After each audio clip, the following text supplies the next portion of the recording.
Election করবে কয়জন? 300-র ভিতরে ঐক্যফ্রন্ট আছে, ঐক্যফ্রন্টের শরিকরা আছে, সবাই কি বিএনপি? তাহলে ধরুন 300 জন প্রার্থী হবে, 455 জন কোত্থেকে এলো? কোত্থেকে এলো? আমরা তো বিশ্বস্ত সূত্রে খবর পেয়েছি এবং গুঞ্জন ছড়িয়ে পড়ছে, ডালপালা বিস্তার করেছে যে বিএনপি মনন বাণিজ্যে এবার রেকর্ড করেছে। 555 জনই হচ্ছে তাদের এখনো রয়ে গেছে বৈধ।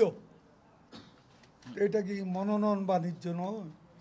কোনো শীর্ষ নেতা ঢাকা থেকে পালিয়ে গেছে, বাইরে গিয়ে এই শীর্ষ নেতারা এলাকায় গিয়ে তারা এখন 10 তারিখের আগে ক্যাম্পেইন করা যাবে না, তারা এই মুহূর্তেই প্রতিনিয়ত